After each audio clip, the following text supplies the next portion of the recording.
A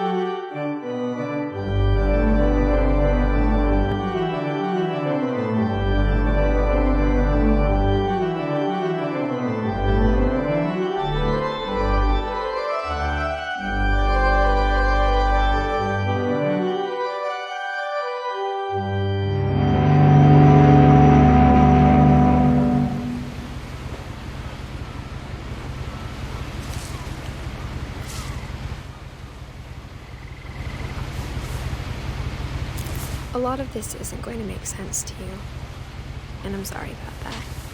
I'm just going to start at the beginning, with the house.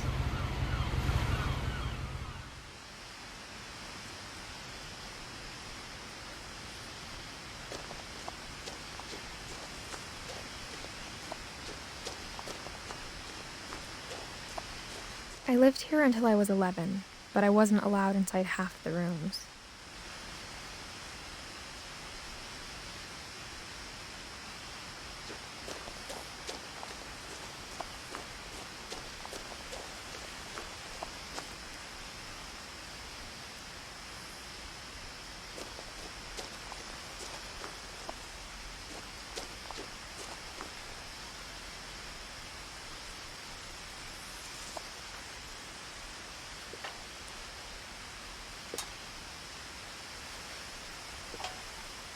Inside the mailbox were bills from 7 years ago, marked urgent, open immediately.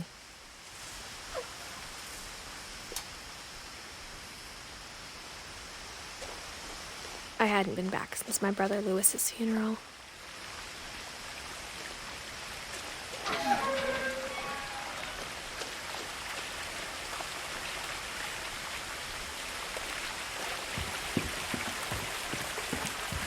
In her will, my mother left me a key, but didn't tell me what it unlocked.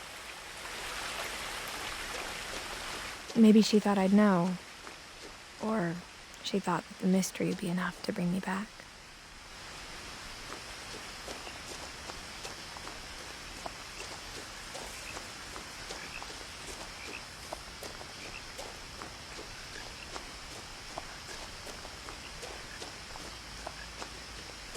No one had driven this way in a long time, but I saw a few hoof prints.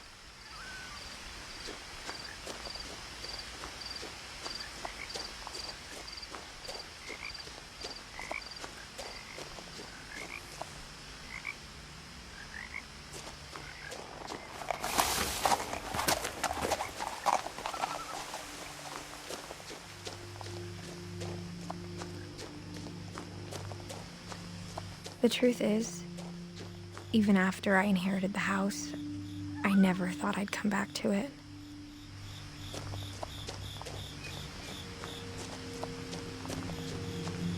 But now I had questions about my family that only the house knew the answers to.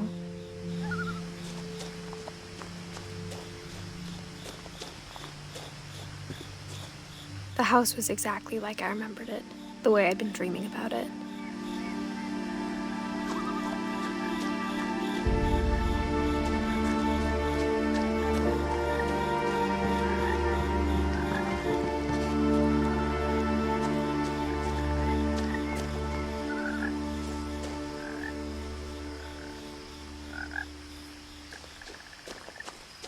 As a child, the house made me uncomfortable in a way I couldn't put into words.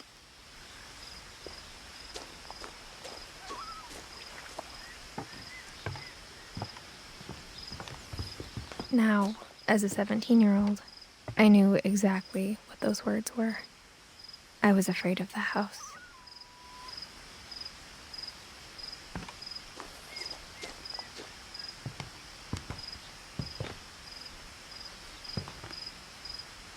I hoped the key might unlock the front door. It didn't.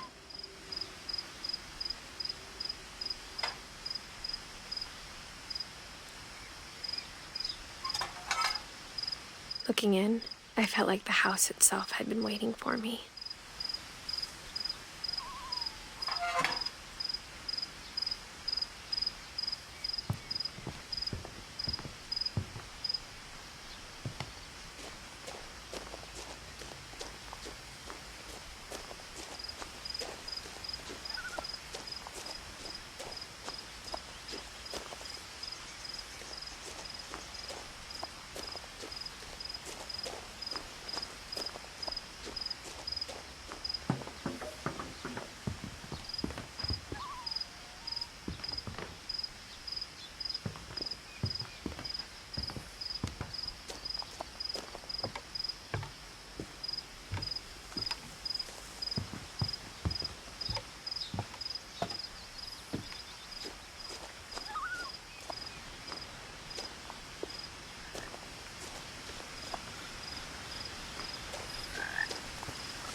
I heard something moving around in the garage.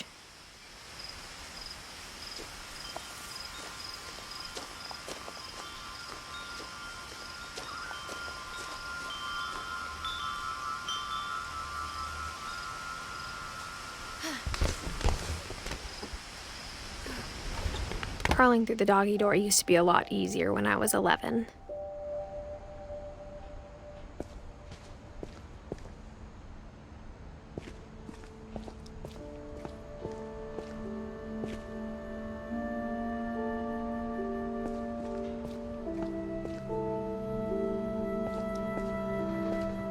For the first time in years, I felt like I was home.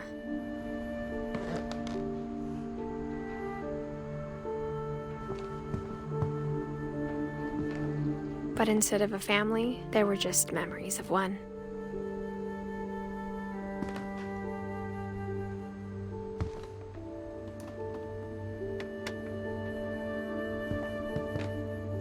Like how only one restaurant would deliver to our house, so we had Chinese a lot.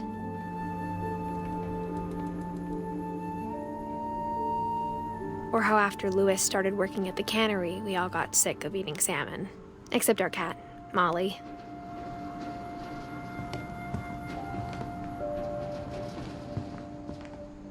Nothing in the house looked abnormal. There was just too much of it, like a smile with too many teeth.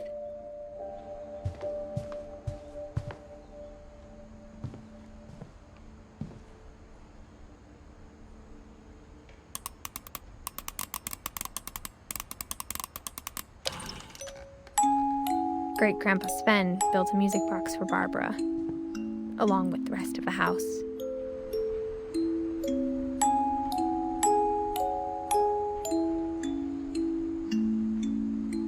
Mom always told me to stay out of the basement, so I wasn't too surprised when the key didn't fit.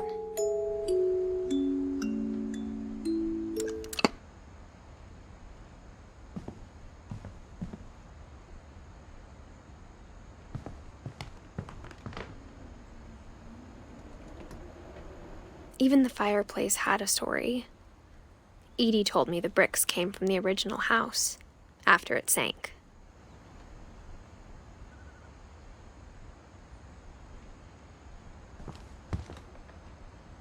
The table was still a wreck from the night we left.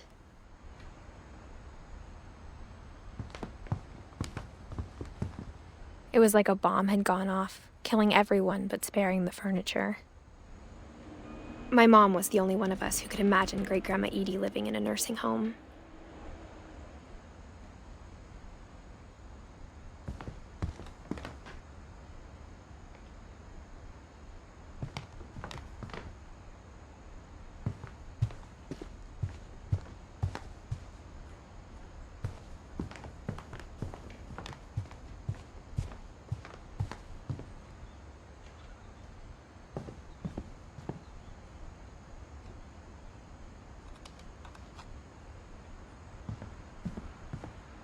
My mom wasn't much of an optimist, but she never stopped believing that my brother Milton was alive.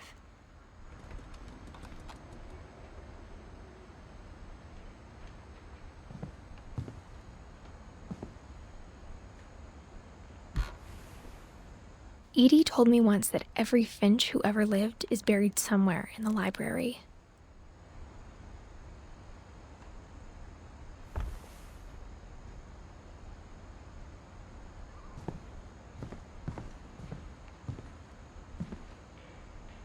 After Milton disappeared, Mom sealed up all the bedrooms. Then Edie retaliated and drilled peepholes.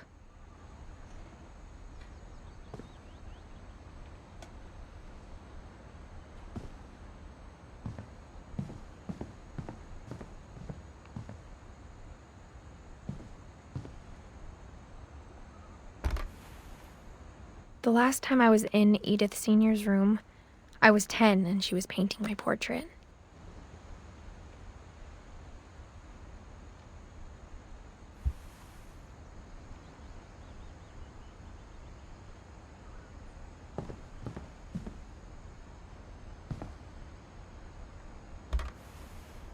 As a kid, I just assumed every house had peepholes and sealed rooms you weren't allowed inside of.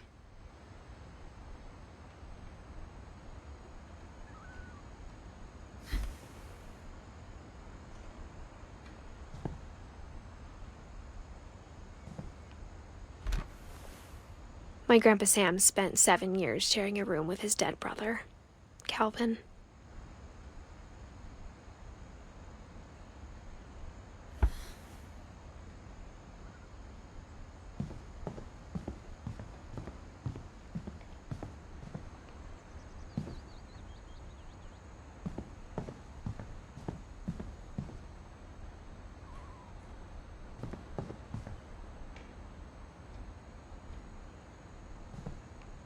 Edie's father, Odin, built the original house.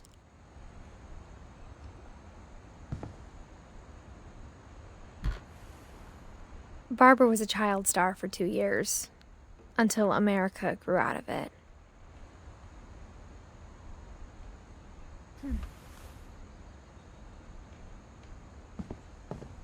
Whenever people ask me about my family, the first thing they always want to know about is Barbara.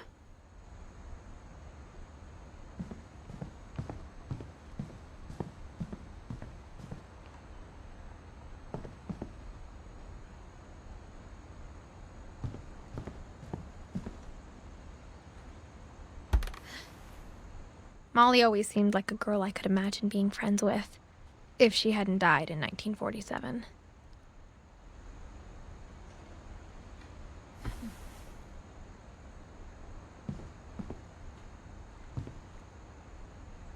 I spent a lot of time playing in Great Uncle Walter's room. I think my mom sometimes regretted not sealing it up.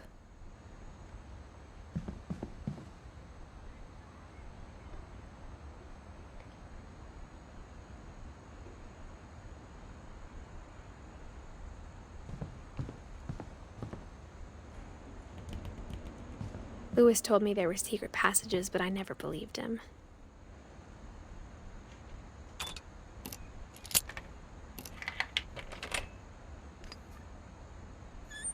Turns out, my mom was really good at keeping secrets. Now it was time to find out what my mom had been afraid of.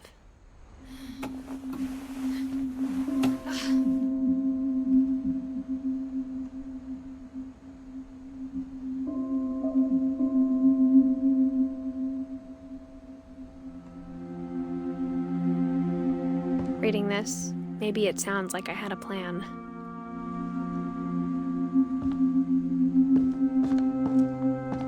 But I had no idea what was behind that door.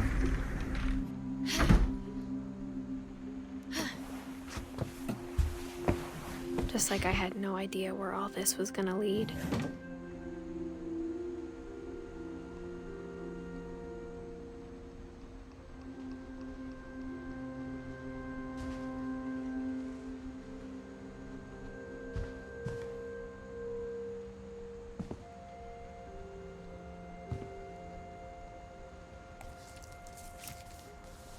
December 13th, 1947. Dear Diary, I'll be gone soon, but I wanted to tell somebody about what's gonna happen. It started when Mom sent me to bed without dinner. I woke up and I was starving, so I looked around for something to eat.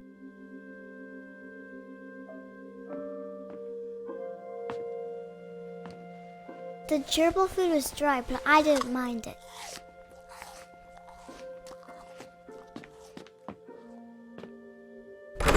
Mom, can I come out now? Sweetheart, it's late. Go to sleep.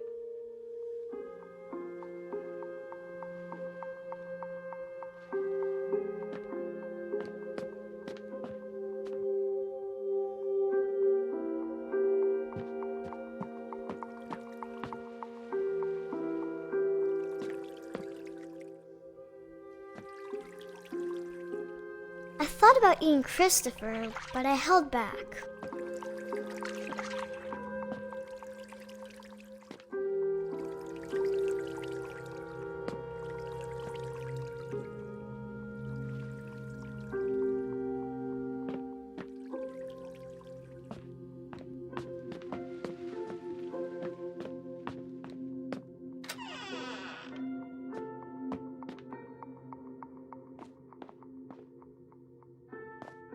I ate a lot of things that night.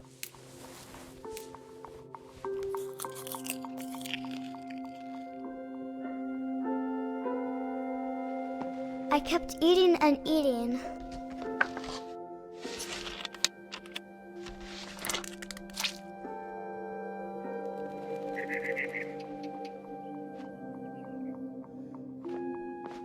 Then I heard chirping outside my window. It was a barn swallow going back to her nest. I reached out for her.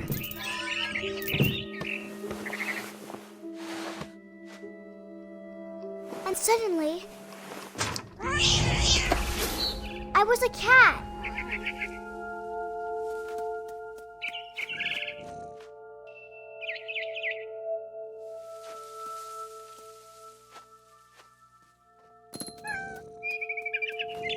I tried to be quiet, but the bird was really scared.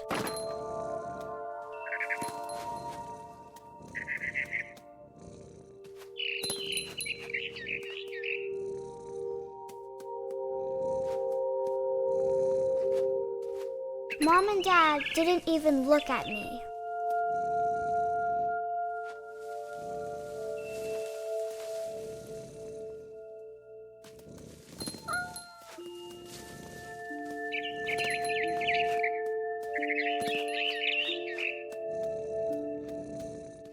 I jumped and I almost got her.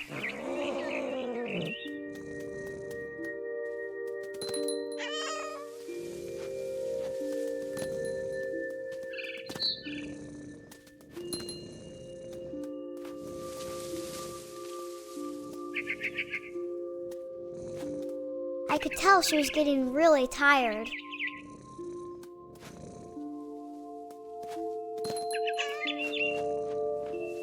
Now I was up in the big tree. I promised Dad I wouldn't climb it anymore. All I cared about was eating that mama bird.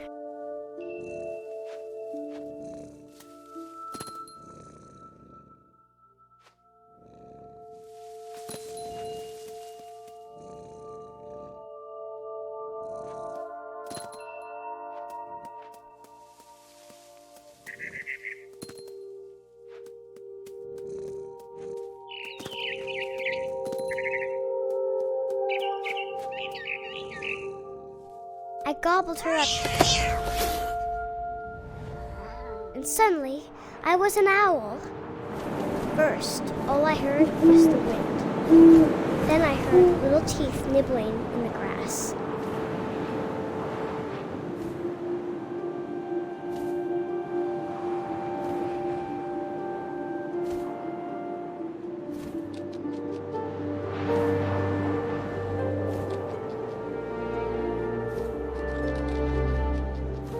Rabbits.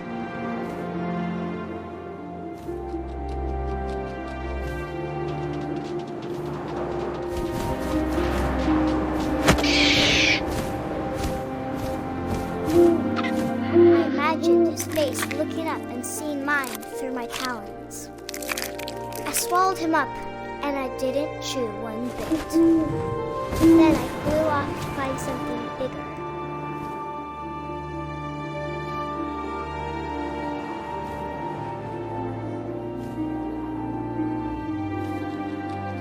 A mama rabbit.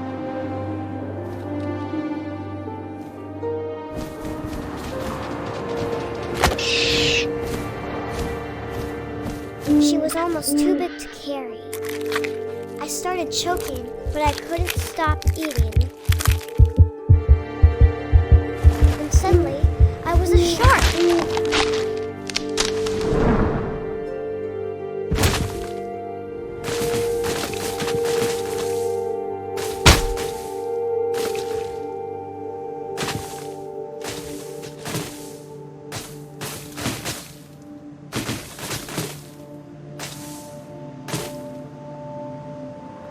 I rolled off the cliff and into the ocean.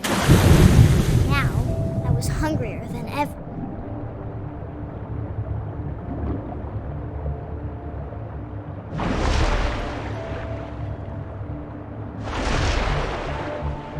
I wanted fat, juicy seals.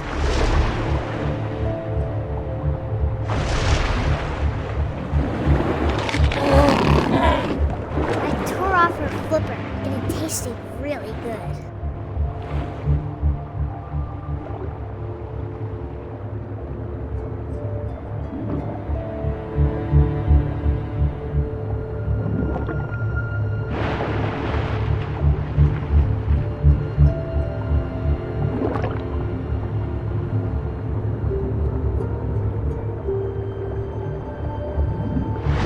Grabbed on tight. When I was so hungry, I jumped out of the water. When I opened my eyes, everything had changed.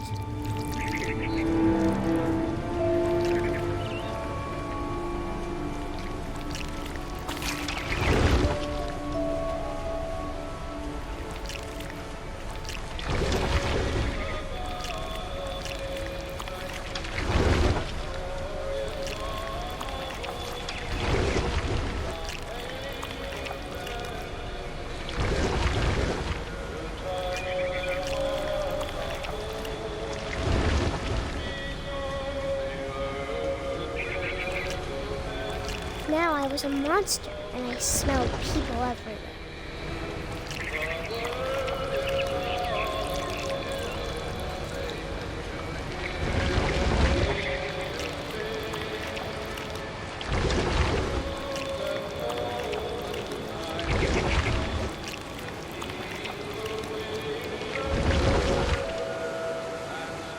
I was big, but I moved real quiet.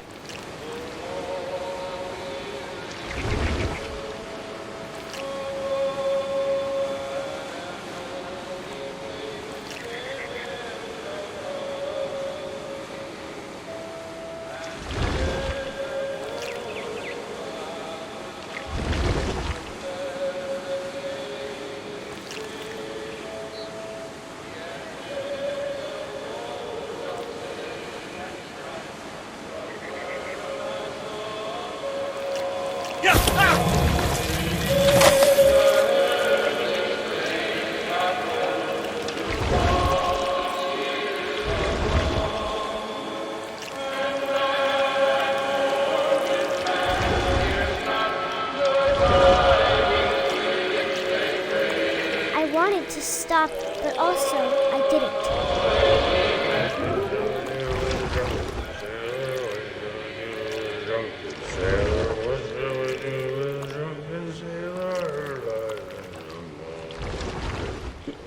His belly was rusty razor, his belly was rusty razor, his belly was rusty razor, and no more.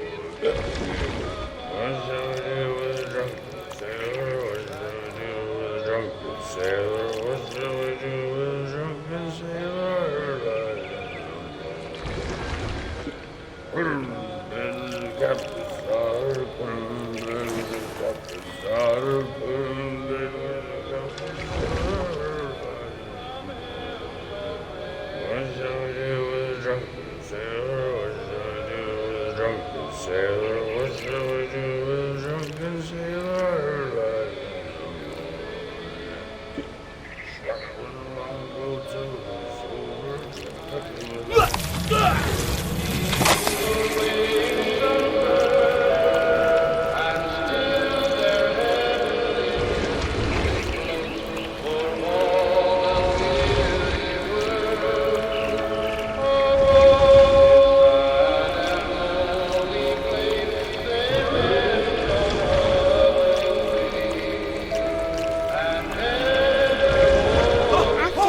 Passenger, I was still hungry. And across the water, I smelled something new. Something I had to have, so I swam towards it.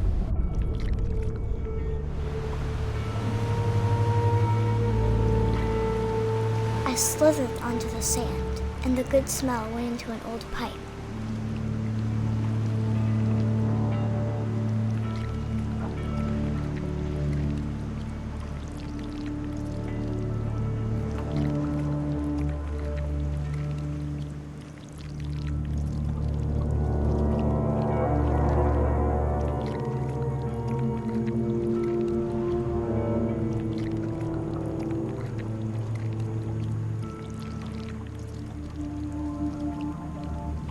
I got closer and closer.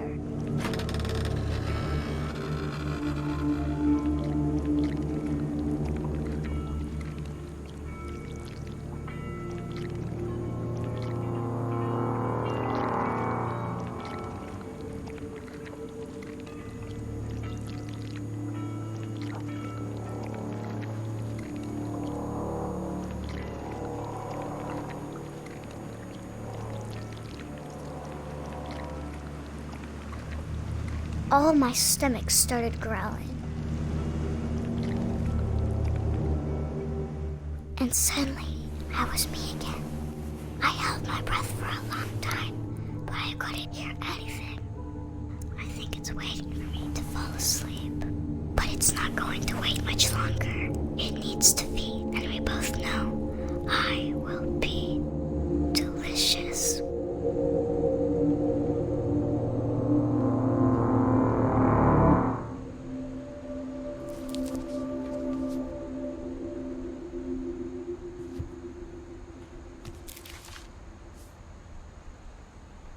I'm not sure if I believed all of that, but I'm sure Edie would have.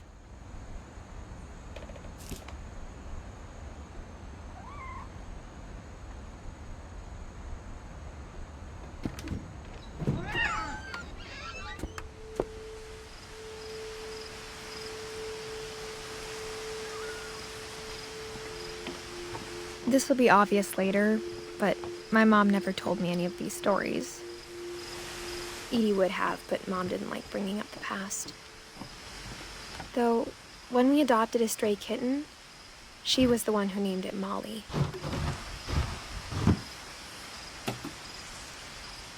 I spent a lot of time in Great-Grandma Edie's room.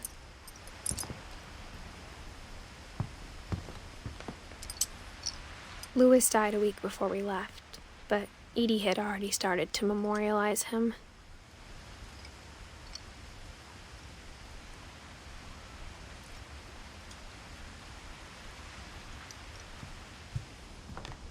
Her room was like a museum.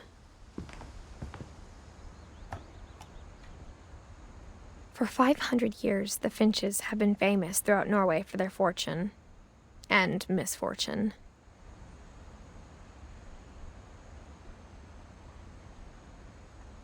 Odin Finch buries the latest victims of the family curse, his wife Ingeborg and their newborn son, Johan.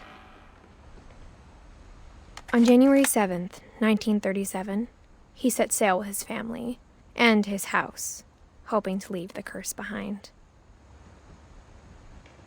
But 40-foot waves off the coast of Washington send the house and Odin to the bottom of the sea. Odin's daughter Edie, with husband Sven and baby Molly, step ashore on their new home, Orcas Island. Odin Finch is the first to be buried in the new family cemetery. His daughter Edie is already dreaming of a new Finch house.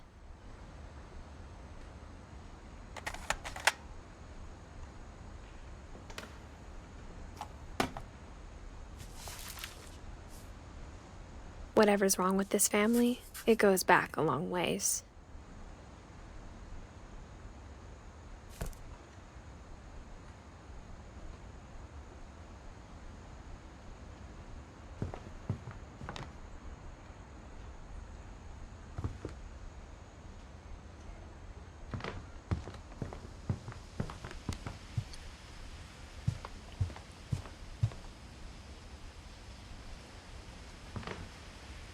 One summer, they evacuated the island, but Edie refused to go.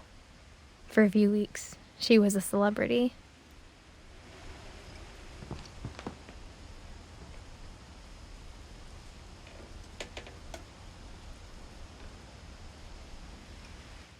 I hadn't thought of myself as Edith Jr. for a long, long time.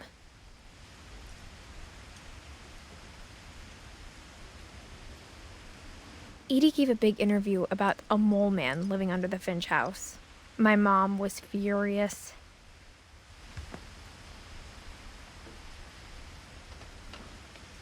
When Edie told people Sven was killed by a dragon, she could also have said he was building a dragon-shaped slide that collapsed.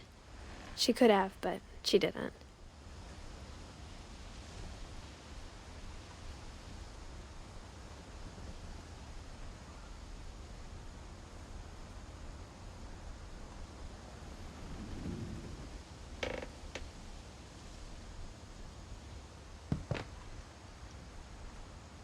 Even in her 90s, sometimes Edie seemed a lot younger than my mother.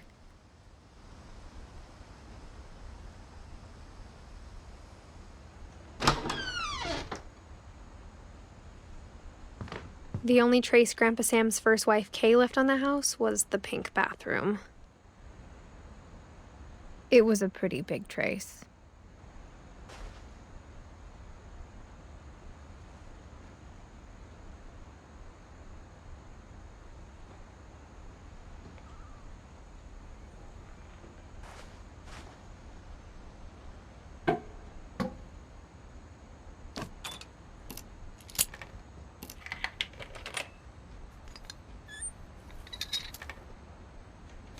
There's a secret in this bathroom.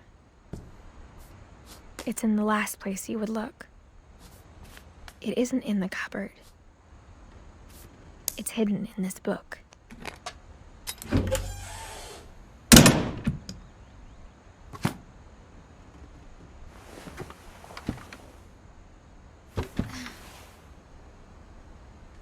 Sven gave Sam an old camera he'd refurbished. He never put it down.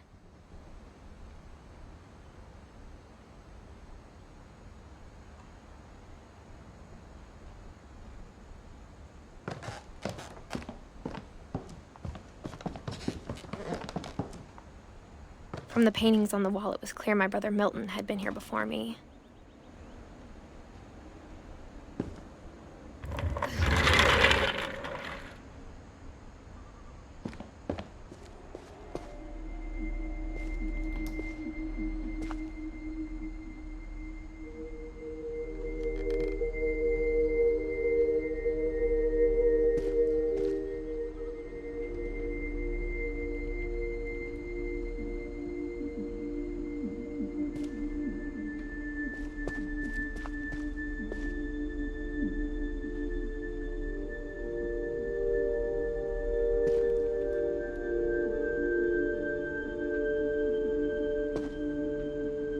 I knew Grandpa Sam had a twin, and that he never talked about him.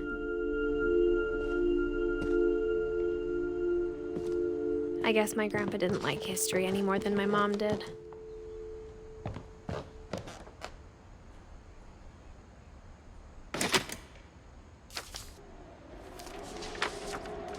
How I Want to Remember My Brother by Sam Finch. The thing I remember is that when he made up his mind, that was it.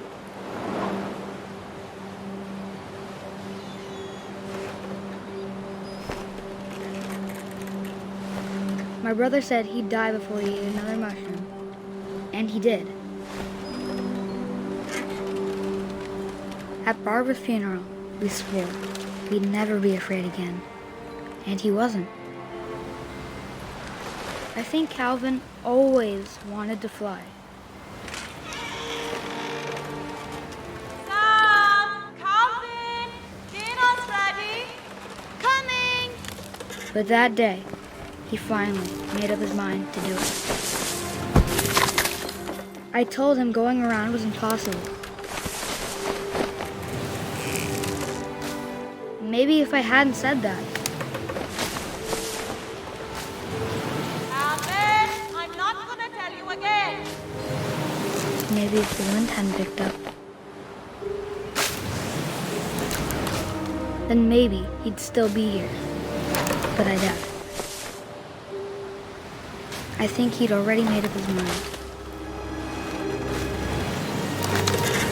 That's what I want to remember about my brother.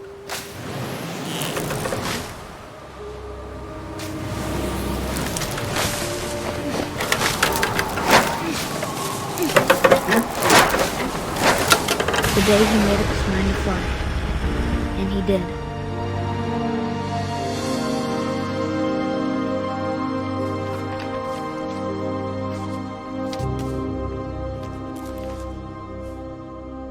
Calvin's story felt strangely familiar. When I was younger, I remember trying to do the exact same thing.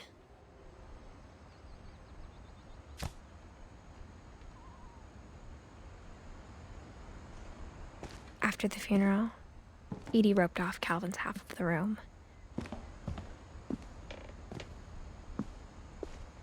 Mom said Grandpa Sam enlisted at 18 and never set foot in the room again.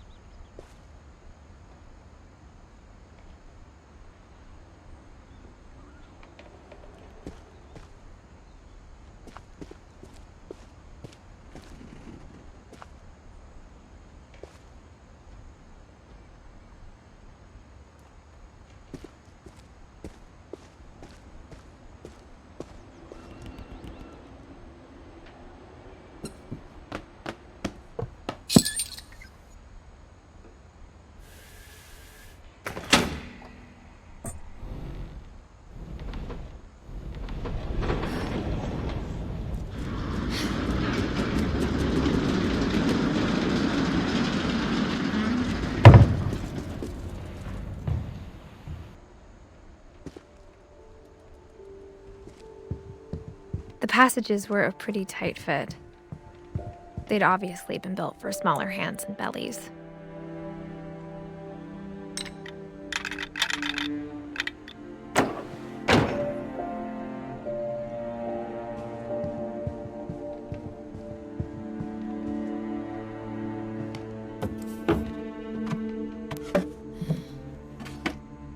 Growing up, I always thought of Barbara as a child star.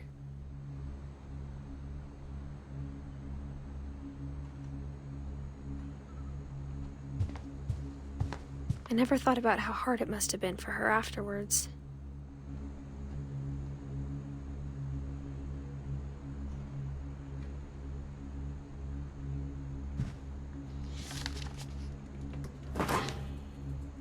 Of all the stories people wrote about Barbara's death, I'm surprised Edie saved this one.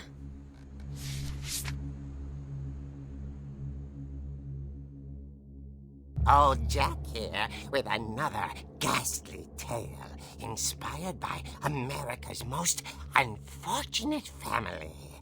I'm calling it The Surprise Ending of Barbara Finch.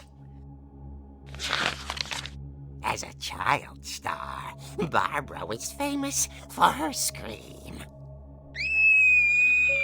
Now at 16, she was all washed up. A has-been. But in a lucky break, she'd been asked to perform her signature scream at a local convention for monster movie fans. It was just the boost her career needed. Unfortunately, her scream hadn't aged well. Getting better. I think you just need the right motivation. Her biggest fan and current boyfriend, Rick, was about to demonstrate when... Now that was a great scream. It was Barbara's father, Sven. He'd slipped into a table saw and had to be rushed to the emergency room.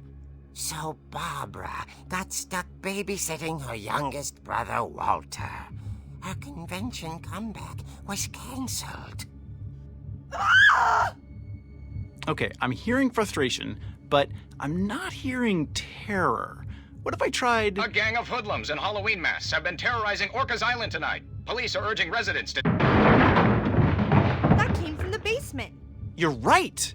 Also, I loved your delivery on that. Why is your basement door locked?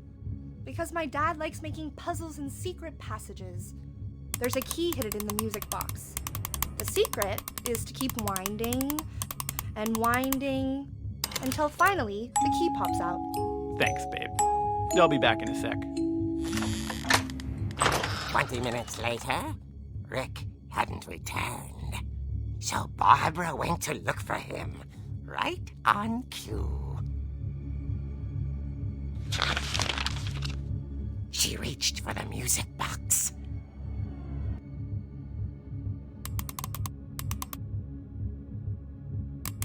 And as she wound the key, she listened for Rick, but the house was silent.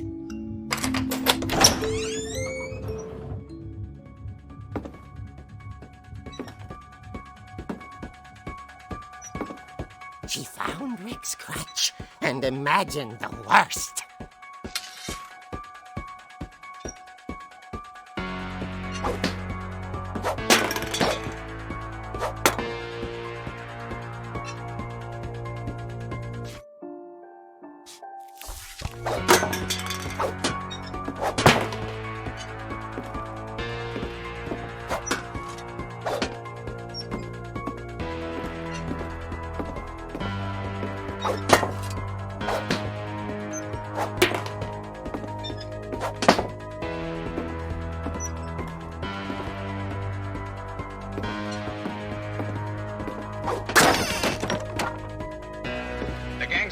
The infamous Hookman killer, Dr. Carl Hamill, who impaled and then ate his family 10 years ago tonight.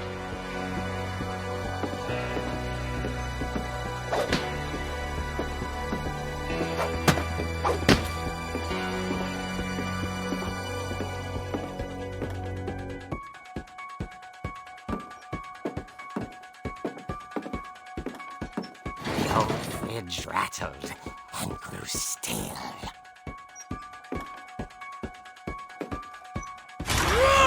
Oh dear! Oh! Rick? Barb, relax. I was just trying to scare you to help you find your scream. Well, I'm not scared, Rick. I'm furious. Then act furious.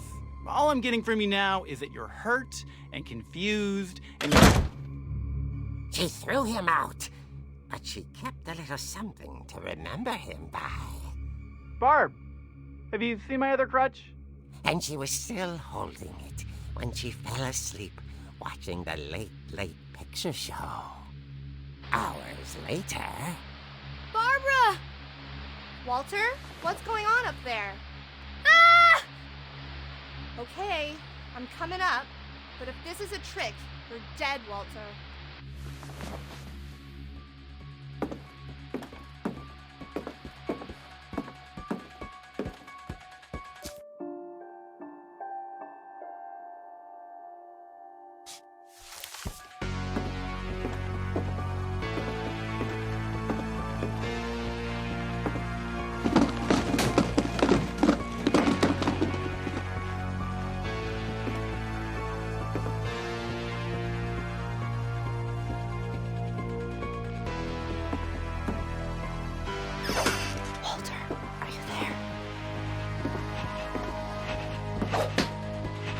Walter had vanished, but his bedside radio was still on.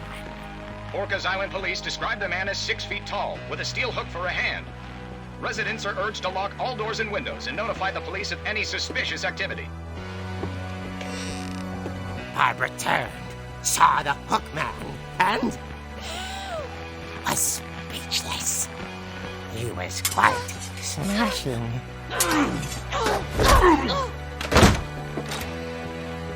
And he was.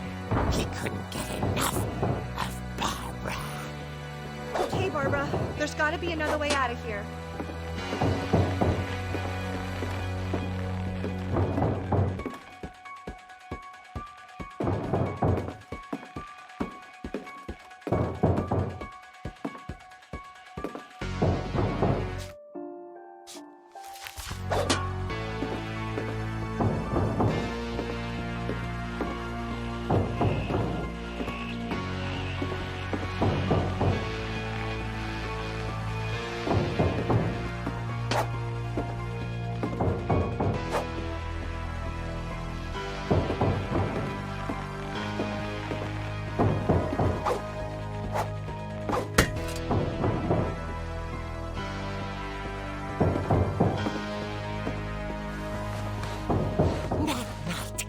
She played her part beautifully.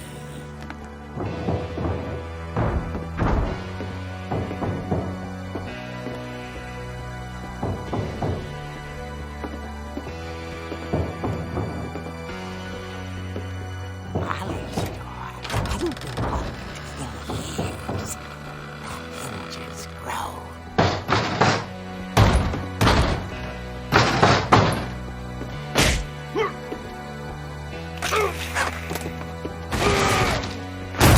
He wasn't moving, but she sensed the story might not be over yet. The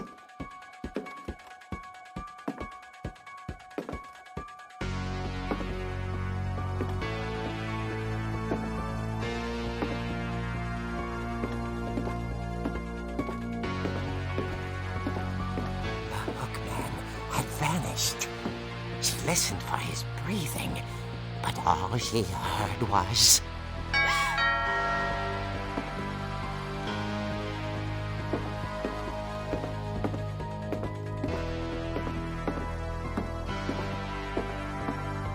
At the door, she heard whispering. It was coming from inside the house.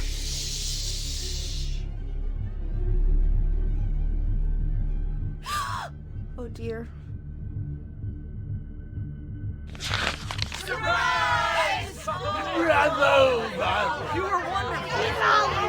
monsters had come to surprise her.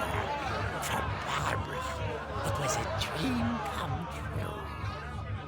Then she saw what kind of monsters they were, and she realized what was about to happen. She was going to be famous. And with her final breath, Barbara Finch gave the performance of her life.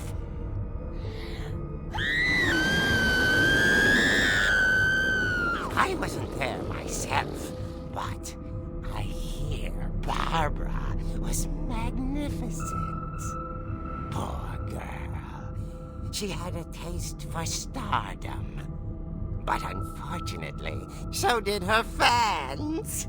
Of course, the police blamed it all on poor Rick, who disappeared the same night. And little Walter? Hiding under his bed the whole time. He took it all pretty hard, but that's another story. As for Barbara, tucked inside the music box is all they ever found of her. Her ear. Now that's what I call a real eerie tale.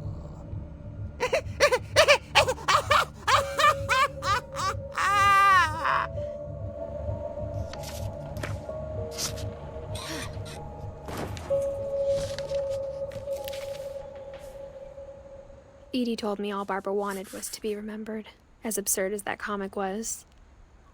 Maybe what Edie saw was a happy ending.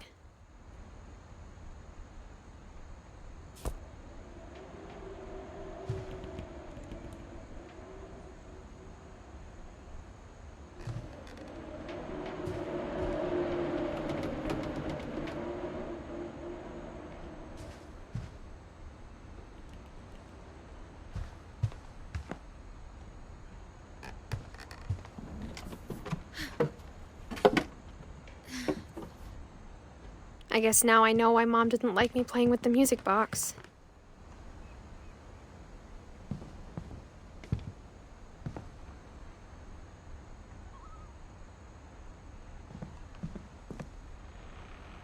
Mom must have locked the third floor stairs on the night we left.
Mom said the basement was off limits, unless I wanted another tetanus shot.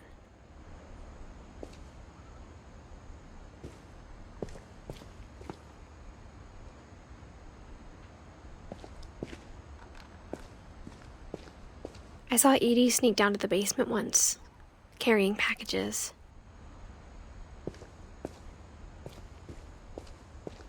I thought maybe she was hiding presents.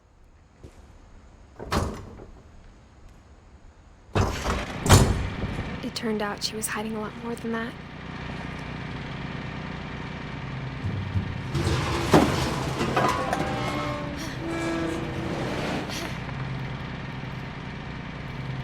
I remember asking Mom once about where Walter had gone.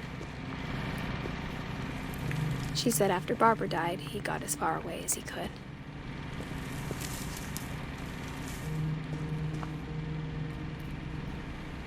If there's a pattern in all these stories,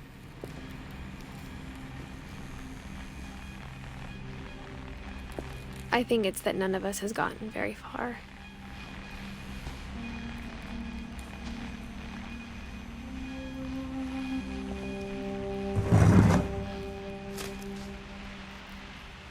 Goodbye, everyone. I can't believe I've been down here for 30 years. On that first day, after the shaking started, I didn't think I'd survive a week.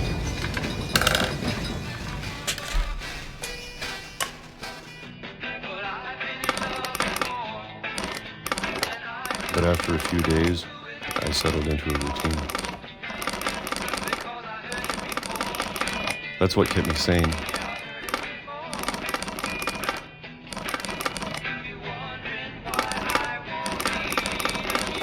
Having a schedule, living for today. I always expected to be dead tomorrow. But if you wait long enough, you get used to anything.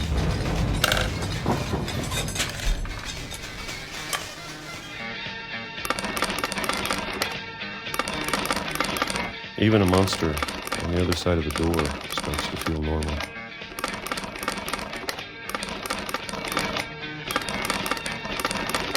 Almost friendly.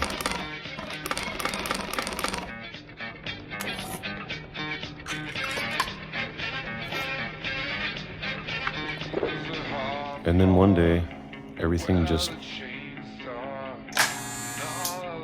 stopped.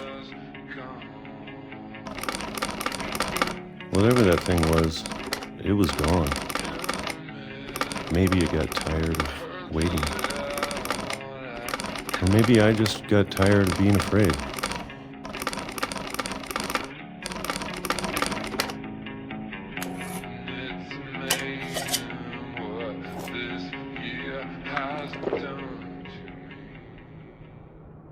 It's been a week now, the longest in 30 years. I'm done waiting. I have to leave while I still can.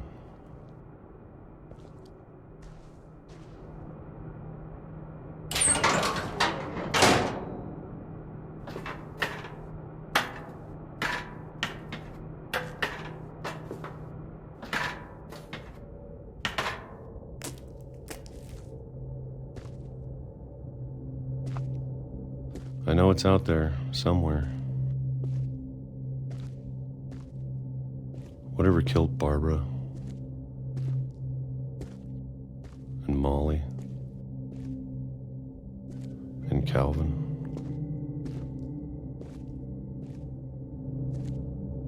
Maybe this is all a mistake. But I need to stop living the same day. Even if it kills me.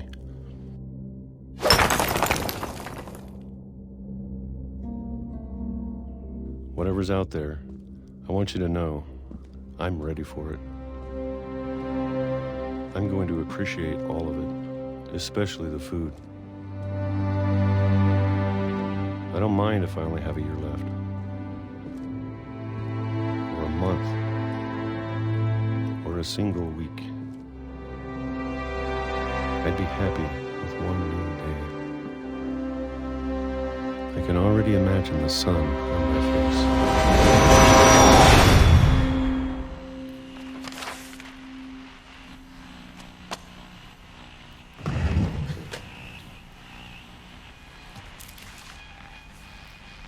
Walter died when I was 6. I can't believe my mom never told me he was down here.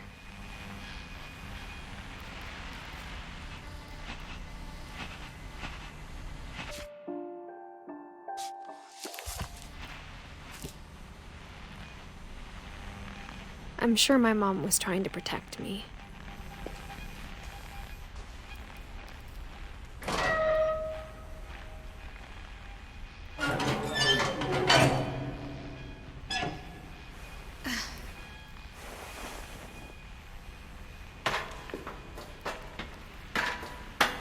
Maybe she was afraid I'd end up like Walter. But if she never told me about an uncle under the house, I can only imagine what else she was hiding. I don't want to make the same mistakes she made.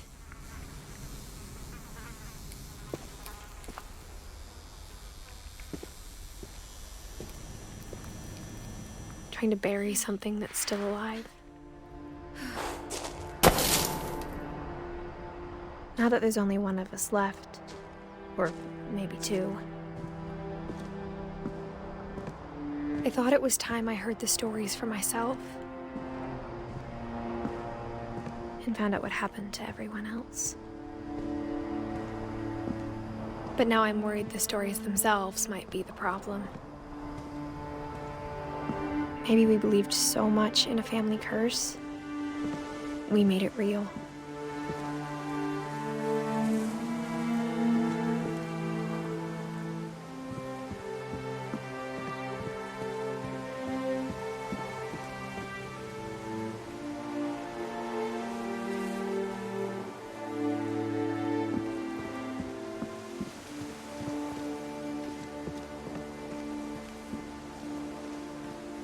I don't know if I should even be writing this.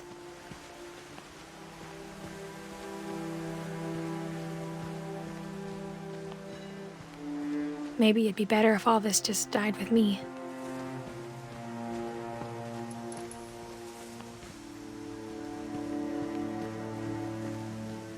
But I thought you should know about your family.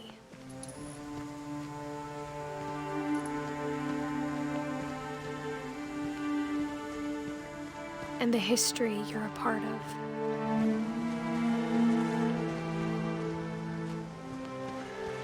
Though to be honest, I feel as lost as you probably do right now.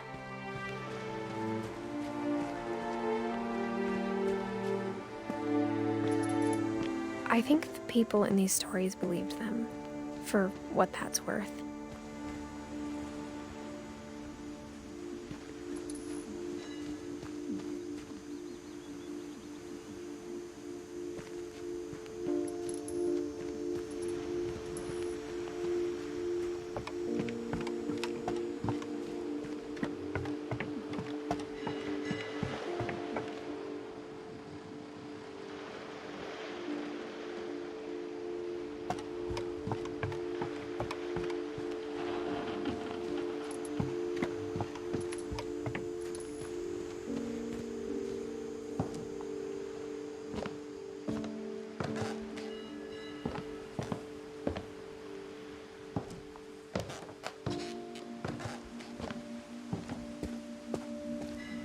And when you look at the house, that history of imagination and stubbornness and madness,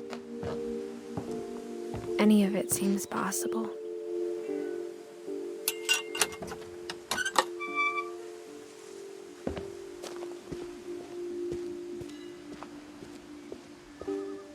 I think we've been surrounded by death for so long, we've just gotten used to it. What kind of family finishes building a cemetery before starting the house?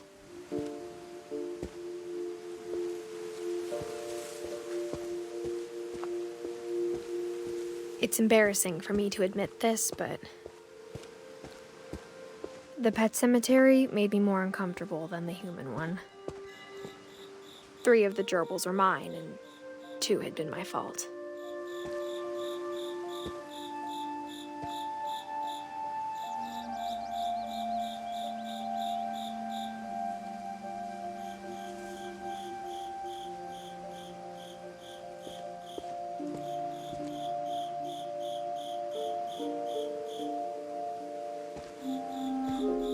Sven built the house, but it was Edie who designed the cemetery.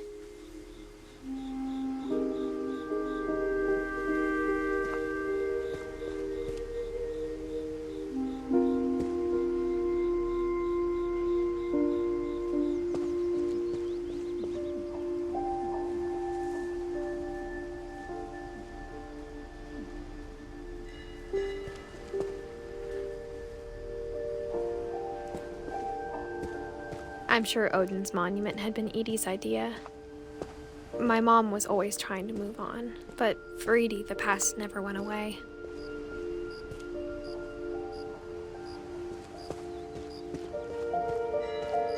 She could see it poking out of the water at low tide.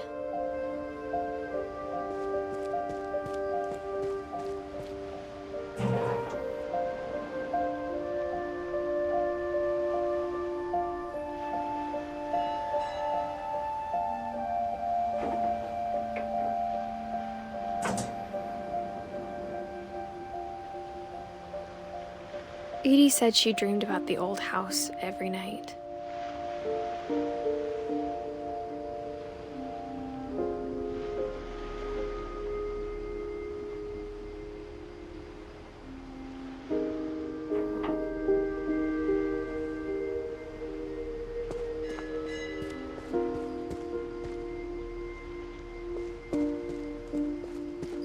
Edie's side was always easier for me to understand. But the older I get, the more I can see where my mom was coming from.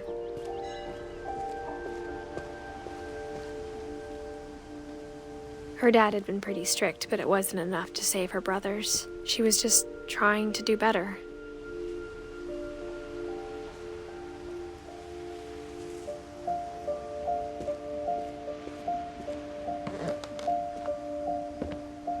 She lost 2 of her brothers, just like I did.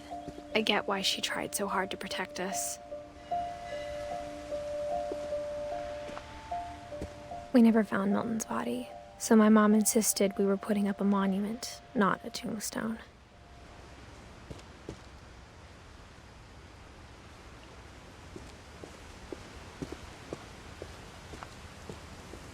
There's so many things I wish I could ask my mom now. Part of me thinks this is what she wanted all along. For me to come back someday and find everything out for myself.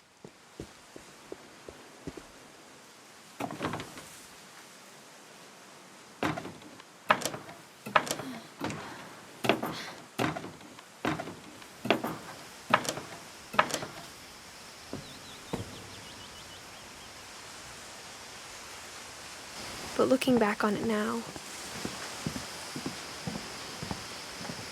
if she told me there was going to be so much climbing,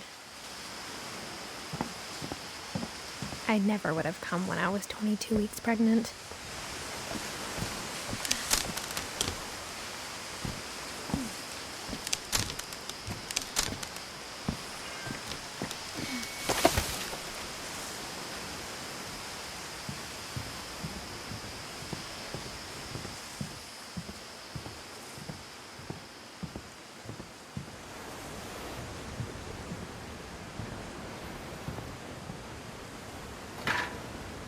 I never met Grandpa Sam, but I think he and my mom had a lot in common.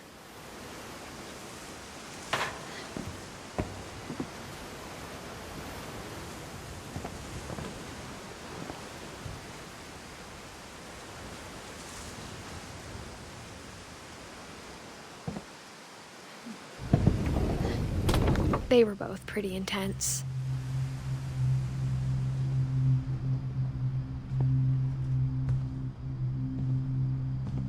Sam spent his life shooting photos, but Mom said he got nervous being in front of the camera. I guess we're all afraid of something.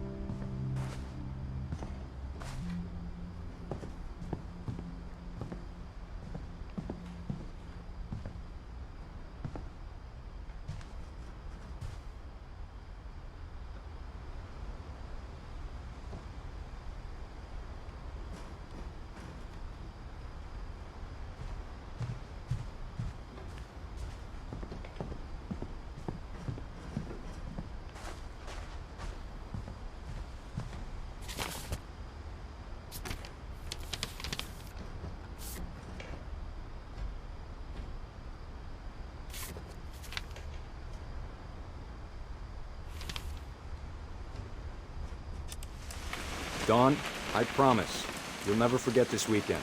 Yes, sir. These memories are gonna last a lifetime. Am I gonna have to shoot anything? It's a hunting trip, Dawn. Shooting is strongly encouraged. Perfect. It's gonna rain the whole weekend, isn't it?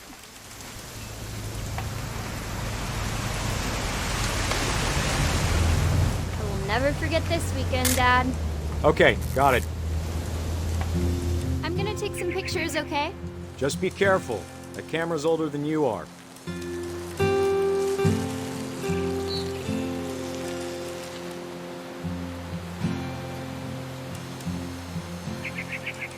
You're right, Dad. It's starting to clear up. Still freezing, though.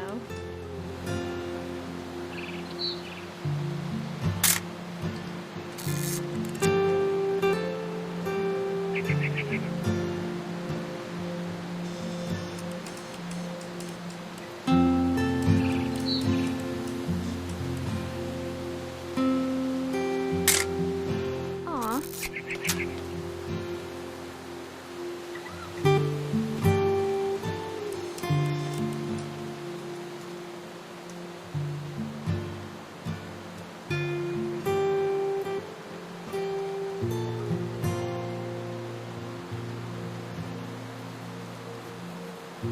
Definitely should not have drunk all that coffee.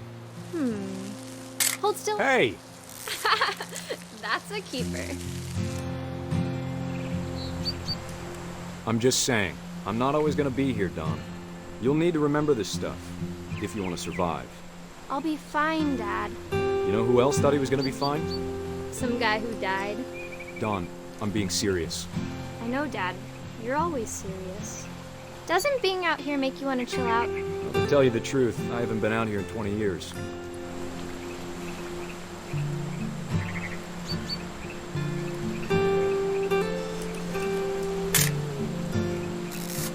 Last time I was with my brother Calvin. Man, that was a great trip. Your grandpa Sven taught us how to fish, how to build a fire. We found an old logging trail. Dad! Good eyes, Don. Before you take the shot, let me get a picture of it.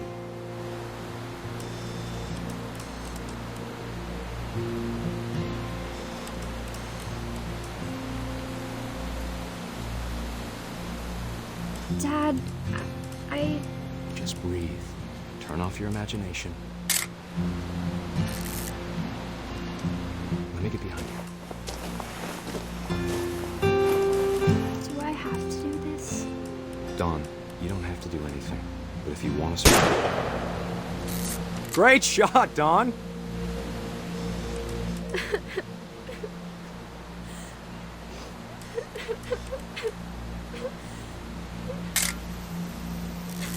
I'm proud of you, Don. Always remember that, okay?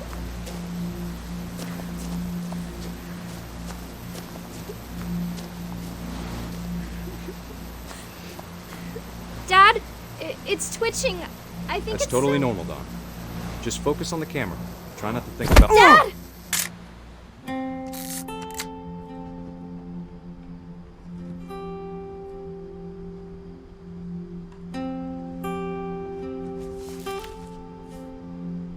Of all these stories, that's the one I wish most that my mom had told me.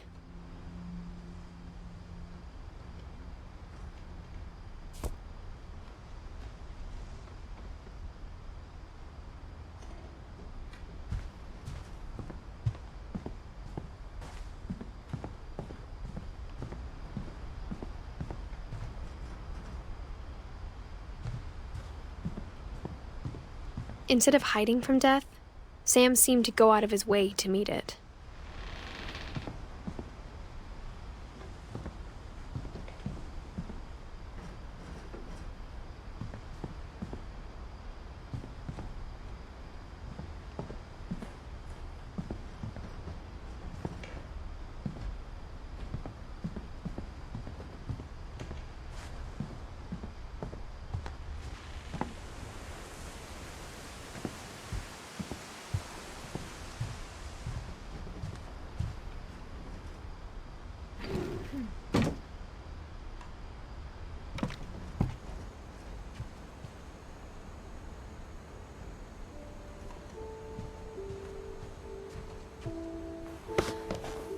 After Sam died, my mom and Edie got really close. They'd both lost a lot.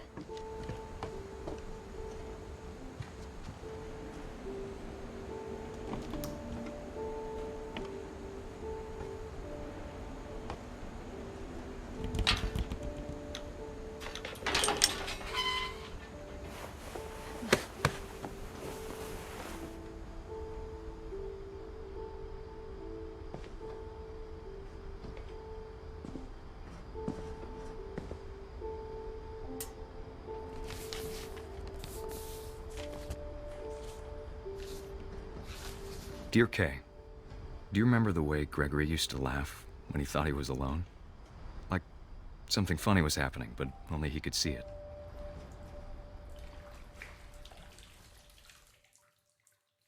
I think he saw things the rest of us don't.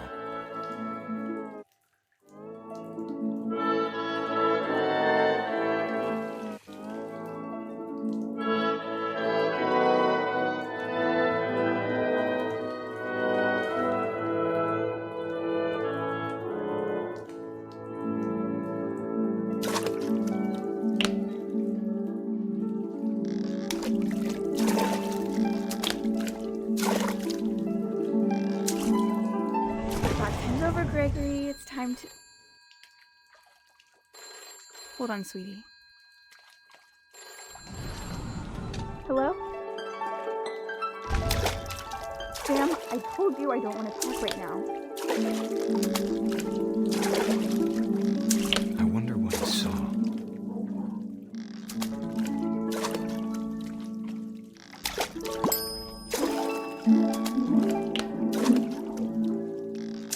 What his world was like.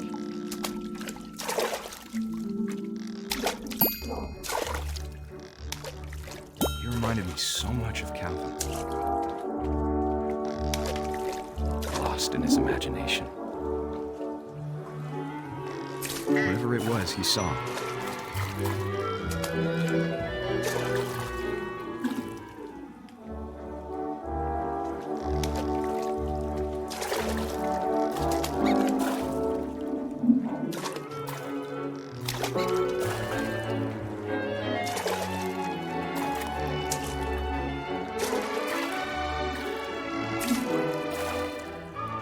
It sure made him happy.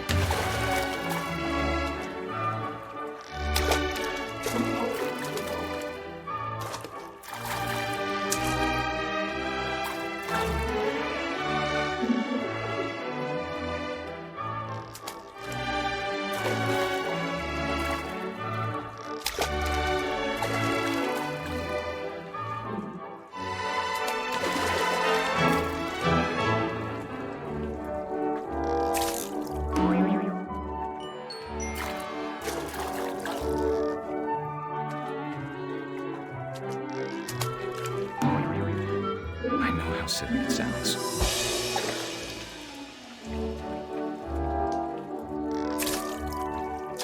But I worried about a baby being too happy. But I could feel him slipping away. Sorry about that, Gregory. I know you did everything you could. Maybe if I hadn't called that night. Damn it. Hold on, I don't want Gregory to hear this.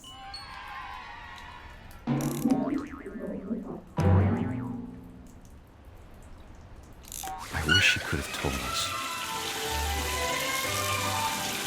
about the world he saw.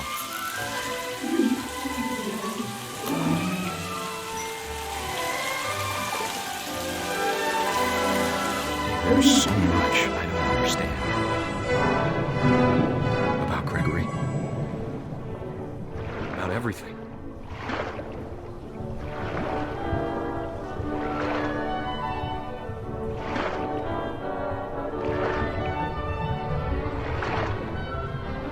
But I know what happened wasn't your fault.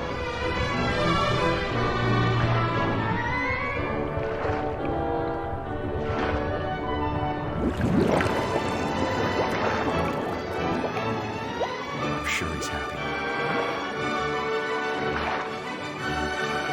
And he'd want you to be happy too. Good luck, Kay. Love, Sam.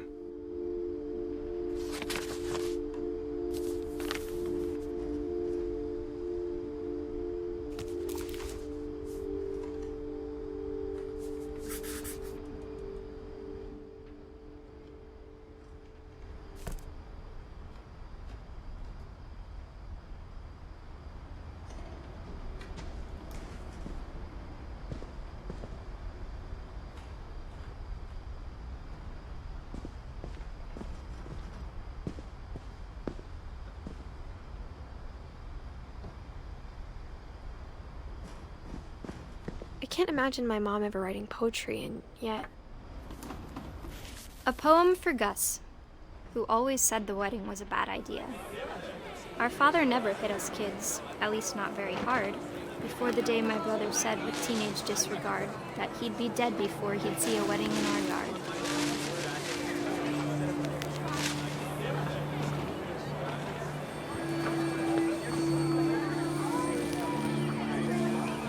My father made him come, of course, but Gus stood far apart, just flew his kite and bottled up the storm inside his heart.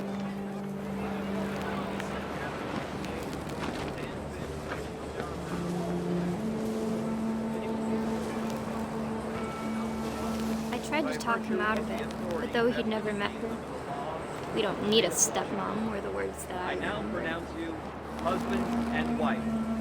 You may kiss the bride.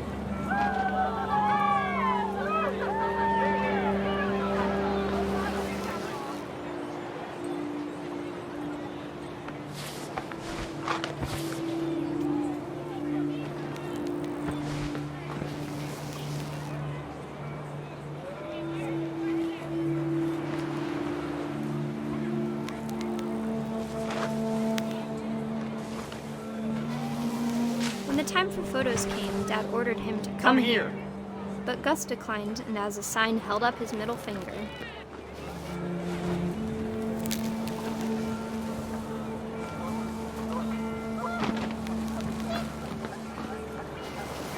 The wind picked up, and panicked geese appeared and quickly went. But all the humans did that day was go inside the tent.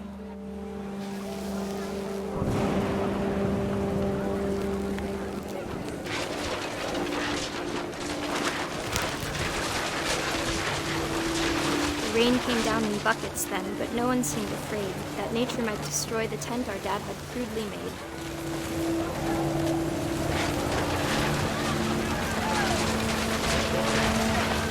The thunder sounded much too close and full of angry power, but all my father said to this was, "Make the music louder."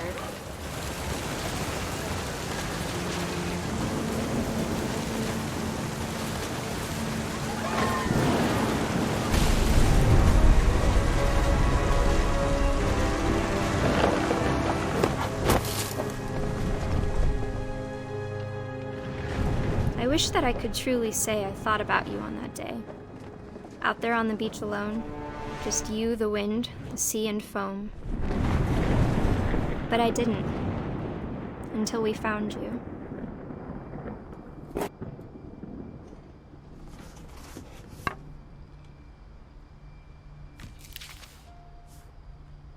She never talked about him, but Mom told me once if I was a boy, they were going to name me Gus.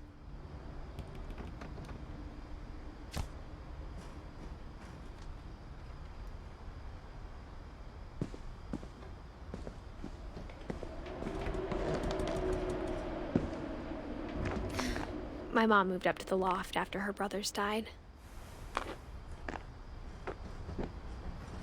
At the time, it was as far away as she could get.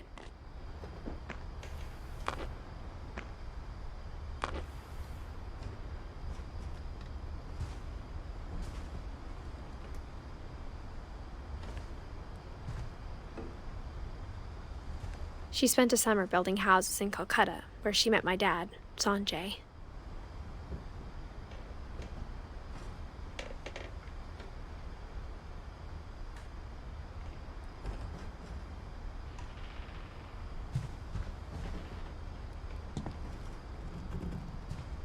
Religion was another thing my mom never talked about, but I think it helped her a lot after her dad died.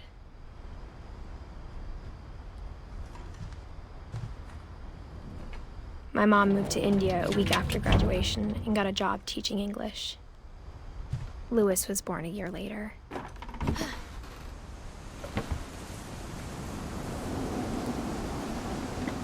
When my dad died, I don't think Mom knew where else to go.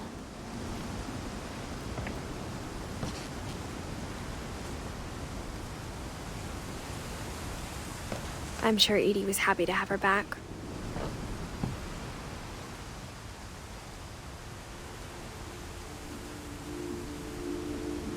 And to see kids in the house again.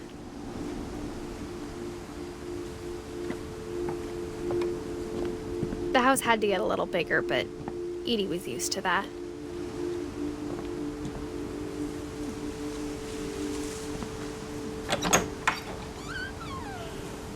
And for a while, things were good. Almost normal.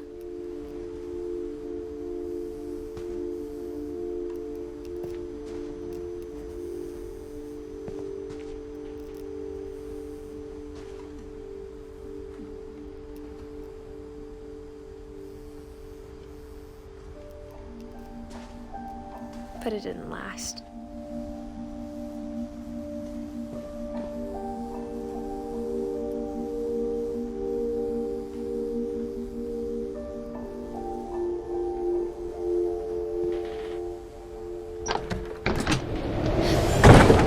The beginning of the end was Milton's 10th birthday, when Edie gave him a castle.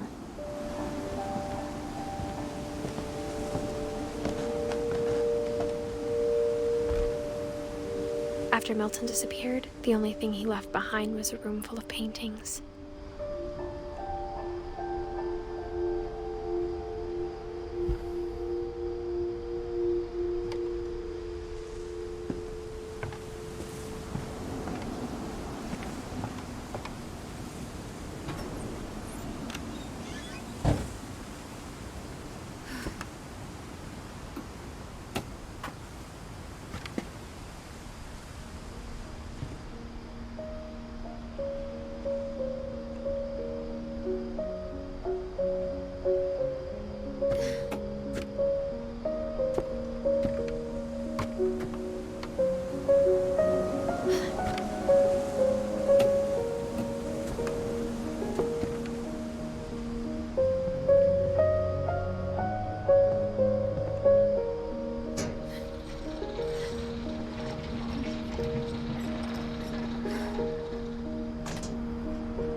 Milton Finch in The Magic Paintbrush.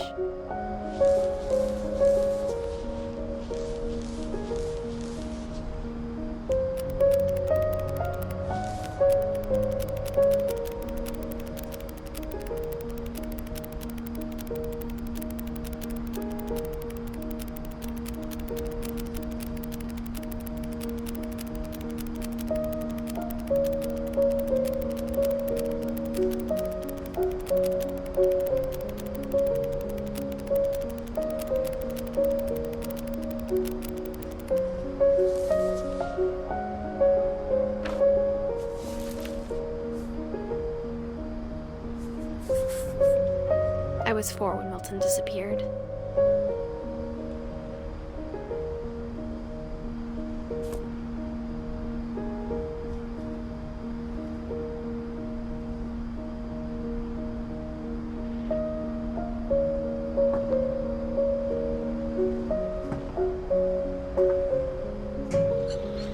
Mom spent months searching for my brother. Then she sealed the doors.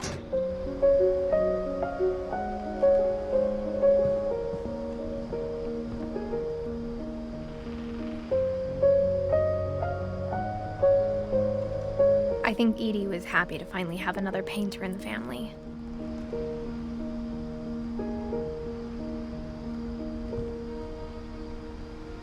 Whatever Milton had found in the house, Mom didn't want it getting out.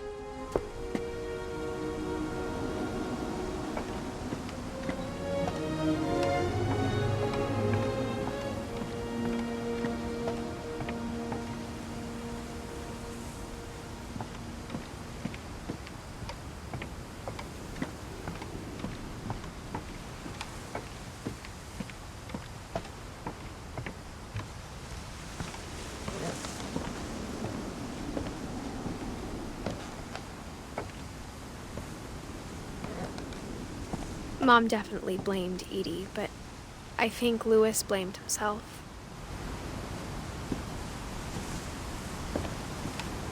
After he graduated, he just spent more and more time in his room, until Mom got him a job at the cannery. Ever Everyone always told me to stay out of Lewis's room. Except Lewis.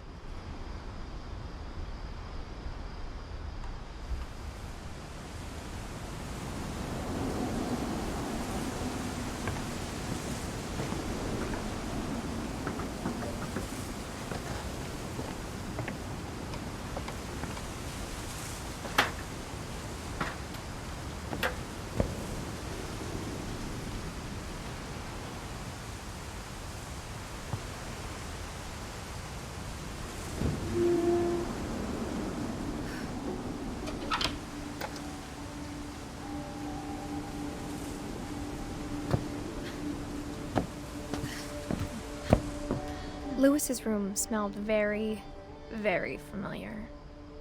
That part of him lived on.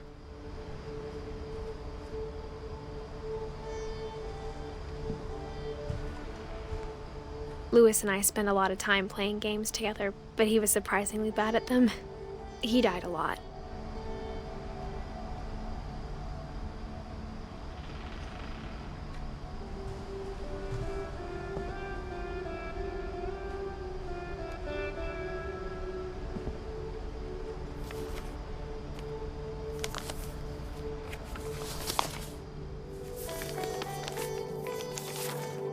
Dear Mrs. Finch, as Lewis's psychiatrist, I can understand your desire for an explanation. As I see it, the trouble began in January, shortly after we convinced your son to seek treatment for substance abuse. Newly sober, I believe Lewis first noticed the monotony of his daily life.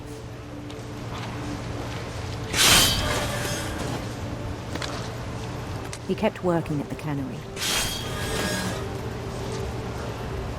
But he withdrew part of himself.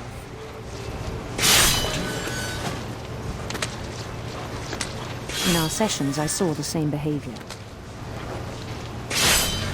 His mind began to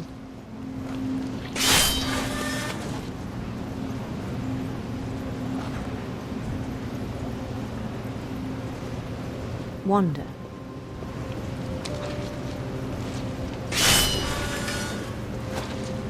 I asked him to describe it. He said he started small, imagining a labyrinth. He'd feel his way about. Then something moved. Bats. And toads. And things that have not names.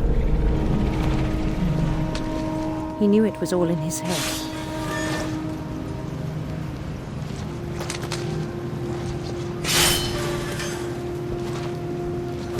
But he took it very seriously.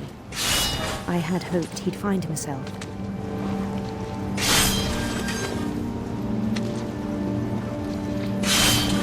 But he found something more. I worried about him then. Daydreaming at the cannery.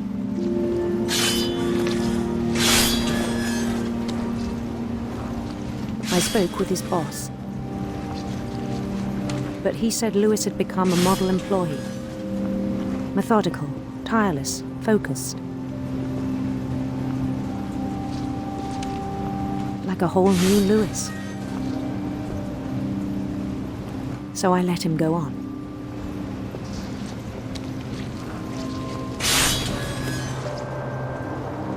I even encouraged him. It seemed very promising at first. He told me he'd made a new friend.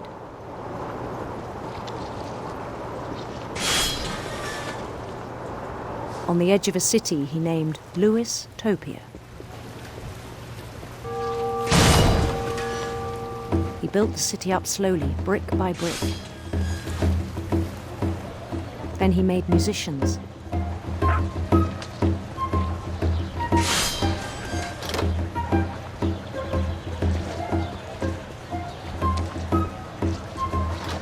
And songs for them to play.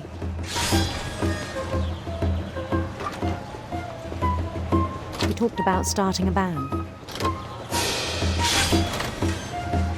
And he was always humming something.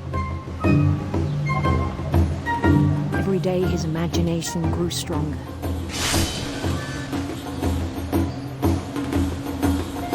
He no longer spoke at the cannery, but his chopping was as reliable as ever. Then one day it struck him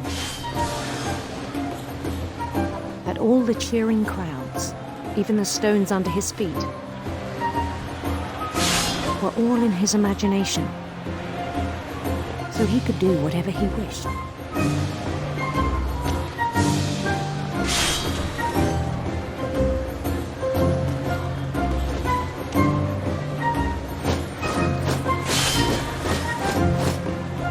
He held an election for mayor, and he won. They begged him to stay, but his mind was already wandering. It became a game for him.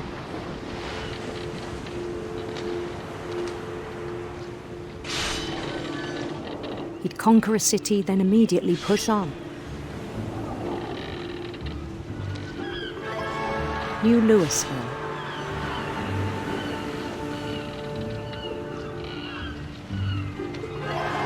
St. Louis. He started drifting away from our reality.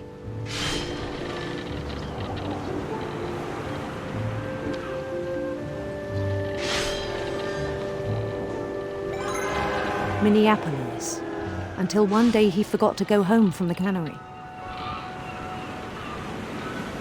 Even as his mother pleaded with him, part of Louis kept sailing on.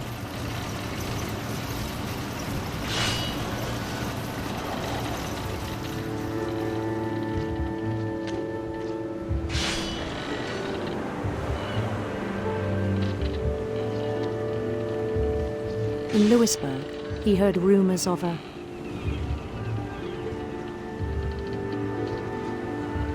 handsome queen.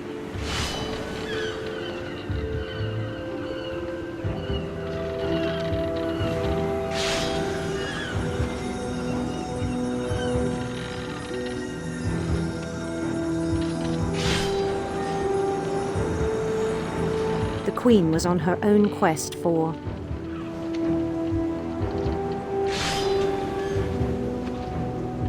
radiant rainbows.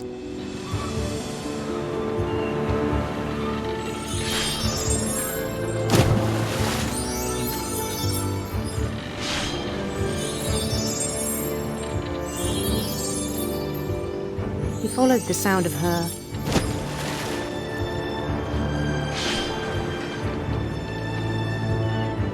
electric sitar.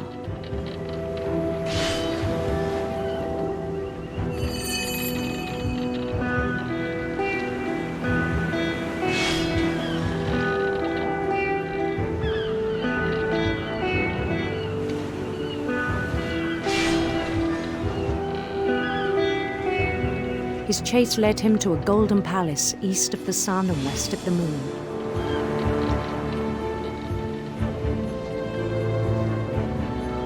Even then, his logic remained sound.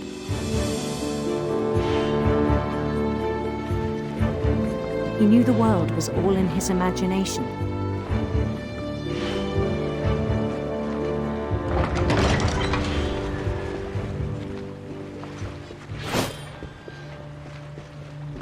But he was so proud of having created it.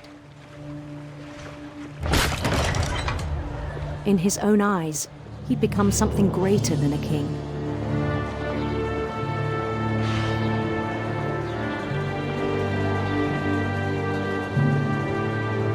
For someone who'd never known success in the real world, I think it was overwhelming. And then it struck him that the real Louis was not the one chopping salmon, but the one climbing the steps of a golden palace.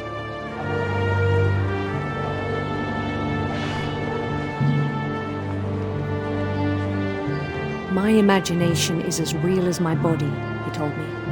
It was hard to argue with him.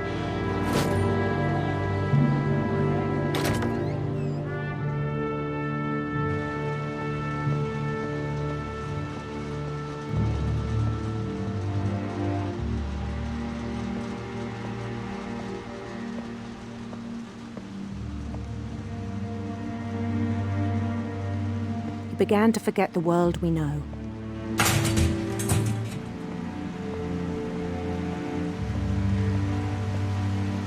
I think it pained him to remember Lewis, the cannery worker.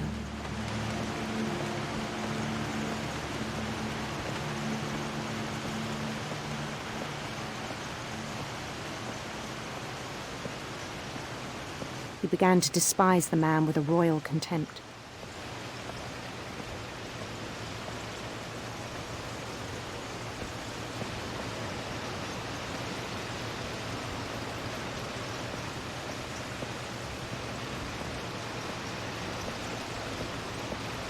I still thought I could save him. Even after he said he was being crowned king over all the lands of wonder.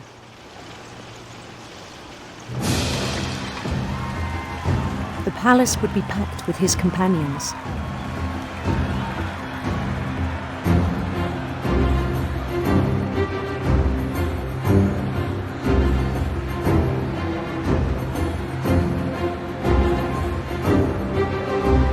Including the wise Calico who'd insisted on inviting me.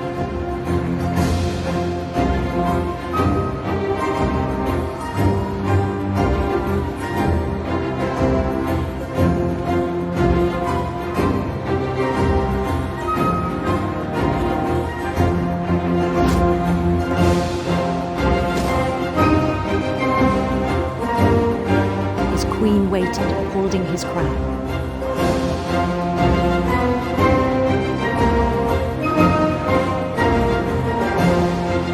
There was only one thing left to do.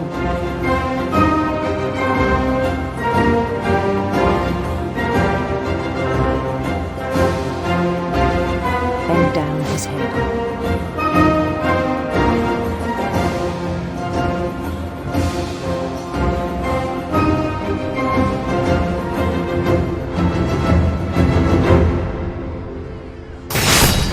And the rest I think you know. Mrs. Finch, your son was a kind man who will be missed by all of us who knew him.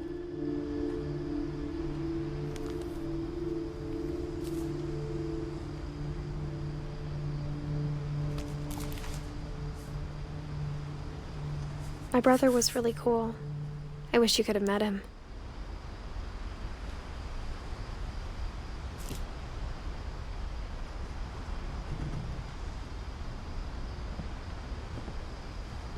He was so proud of being Indian. I think for him, it was a way to be something other than just a Finch.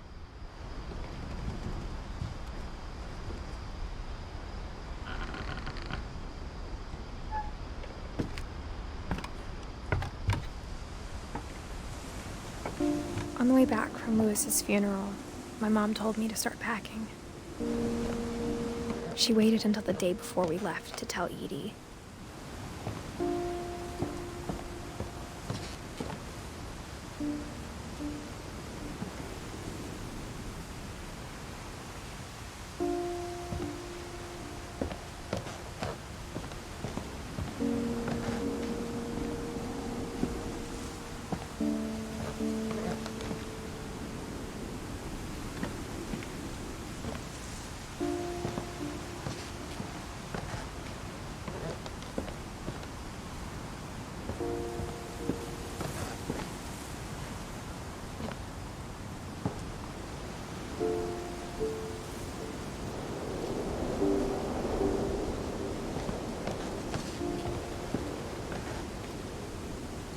I'm not sure if she wanted to make it easier or harder.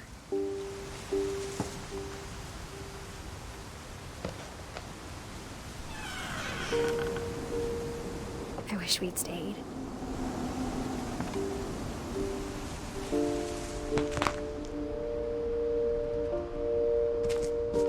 But I understand why we left.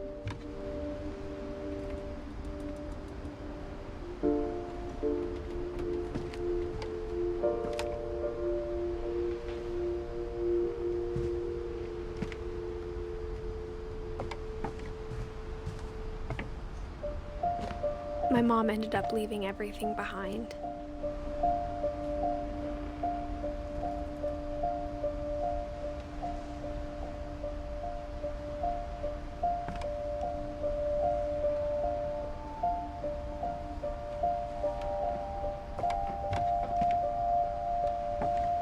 What happened that night had been coming for a long time. Maybe it should have come sooner.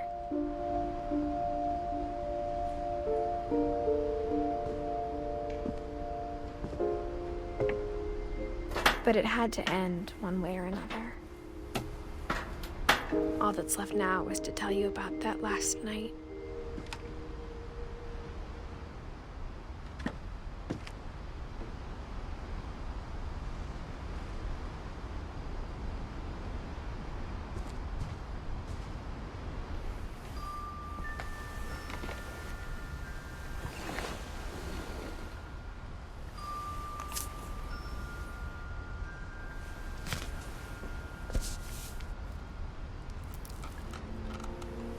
That whole last day, Edie just watched us pack and didn't say a word. Until supper, when she raised her glass and said, "To our final night together, and all our final nights apart." Grandma, you know what I said about alcohol. Some of your medications are very Edith, specific. I left a present for you in the hallway. Why don't you go open it? The grown-ups have to argue now. I'm sorry, you're right. We're all leaving tomorrow. Let's just enjoy our last... I'm not leaving. Edith, you're excused.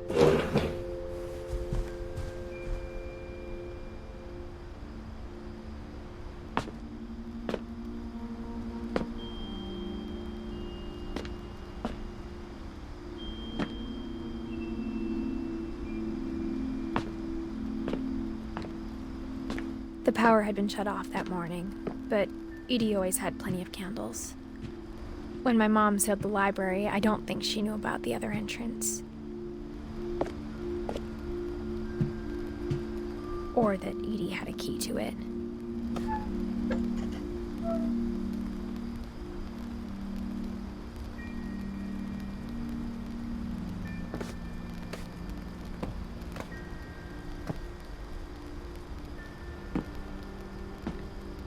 That thing you're afraid of isn't going to end when you leave the house.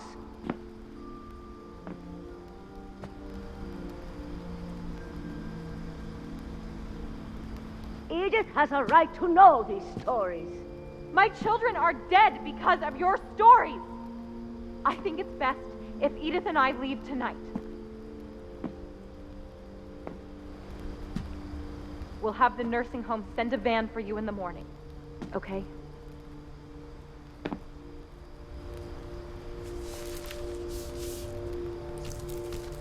Dear Edith, there's so many stories I wish I could tell you, but there's only time for one. This is about what happened on the night you were born. That night, the tide went way, way out. It was the first and last time I ever saw the old house aground. There'd been an earthquake out in the middle of the ocean. They called it the lowest tide in 1,000 years. God, it smelled awful. You know, I've seen that house every day of my life.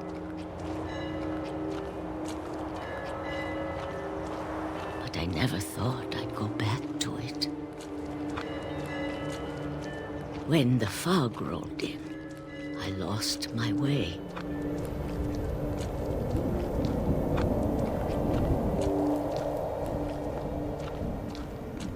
I got turned around.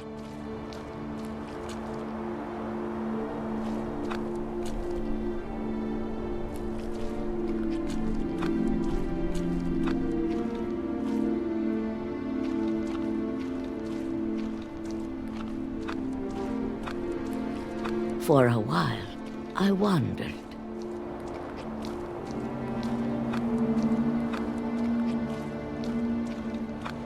I started seeing things.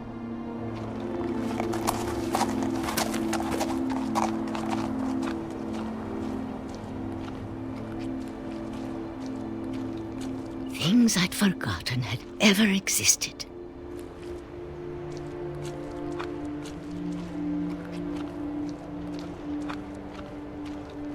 But when I saw them, they felt like old friends.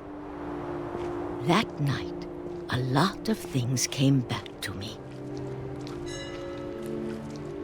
Or maybe I came back to them.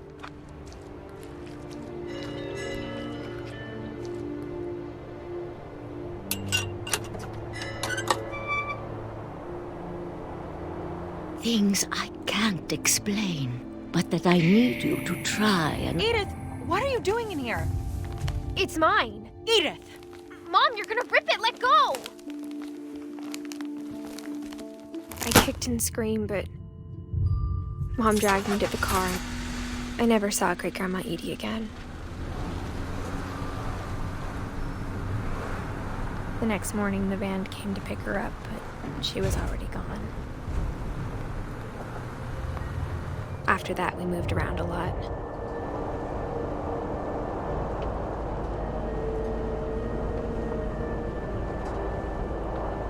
We both tried to make the best of it.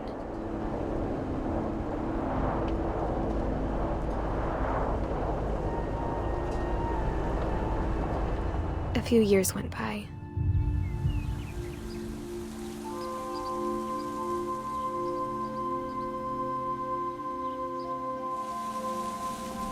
My mom didn't like to talk about it,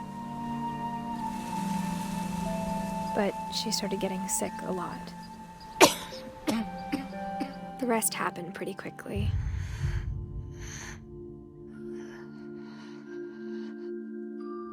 She got better for a while, and then she didn't. And then I was alone.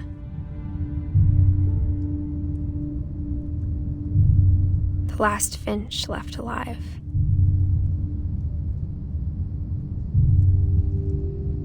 Until I found out about you. I'm still not sure what to tell you about all this.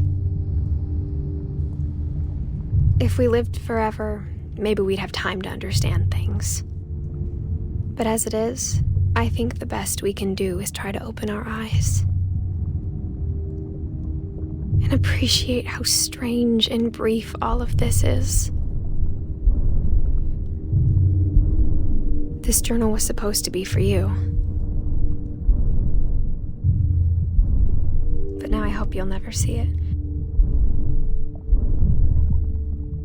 I just want to meet you. And tell you all these stories myself. But I guess if you're reading this now, things didn't work out that way.